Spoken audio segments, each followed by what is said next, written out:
ఒక పేదవాడు పేదవాడిగా మిగిలిపోవడానికి ఎన్నో కారణాలున్నాయి. ఒక ముఖ్యమైన సందర్భం మీతో షేర్ చేసుకుంటా.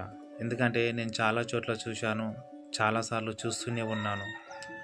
సంవత్సరానికి 12 నెలలు, నెలకొక పండగ. పేదవాడు అంటే మధ్యతరగతి కుటుంబానికి చెందినవాడు. వీనికి ఎలాంటి గోల్స్, డ్రీమ్స్ ఉండేవి, కానీ పండగ మటుకు పర్ఫెక్ట్గా చేస్తాడు. వీనికి వచ్చే జీతం నెలకు 10,000, 15,000, 20,000 పీకి మళ్ళీ సంపాదించేవాడు పేదవాడు మధ్యతరగతిలో చాలా తక్కువ మంది ఉంటారు. ఎందుకంటే వీళ్ళకి ఎలాంటి డ్రీమ్స్, గోల్స్ ఉంటాయి కాబట్టి. సో అలా చూసుకున్నట్టయితే నీకు వచ్చే 10,000, 20,000 జీతంలో నెలకు ఒక పండుగ వస్తుంది.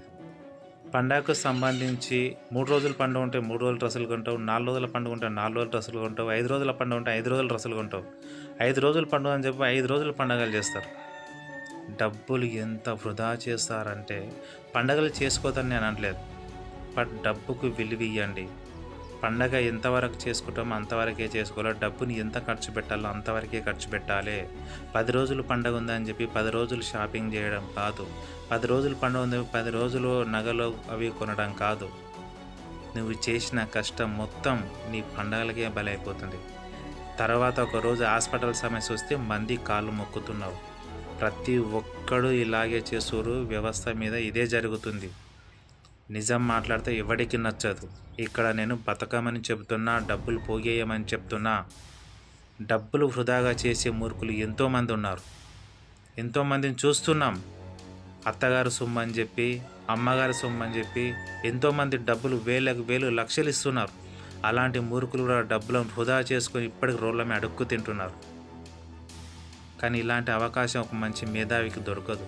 ఎందుకంటే అలాంటి మేధావికి దొరకనివ్వరు. ఎందుకంటే ఇక్కడ ముఖ్యంగా మనసుల సైకాలజీ, మెంటాలిటీ ఎట్లా ఉంటుందంటే, మిడిల్ క్లాసులలో చాలామందికి మనం బాగుపడకున్నా పర్లేదు, మన పక్కనున్నోడికి జాబ్ రాకుంటే చాలా సంతోషిస్తాడు, మన పక్కనున్నోడి బిజినెస్ ఫెయిల్ అయితే చాలా సంతోషిస్తాడు. ఇలాంటి నీచ నికృష్టమైన మూర్ఖులు ఉన్నారు ఈ వ్యవస్థ మీద. సో ఇలాంటి పనులు మానుకోండి. డబ్బును ఫోకస్ చేయండి, డబ్బును సంపాదించండి. డబ్బుని ఎలా ఖర్చు పెట్టాలో అది ముఖ్యంగా నేర్చుకోండి. 3 రోజుల పండుగ ఉందని చెప్పి 3 రోజులకు 3 జతల బట్టలు కొంటారు. 5 రోజుల పండుగ అని చెప్పి 5 రోజులకు 5 జతల బట్టలు కొంటారు. 10 రోజుల పండుగ అని చెప్పి 10 రోజులకు 10 రకాల పిండి వంటలు చేస్తారు. ఏమొస్తుంది?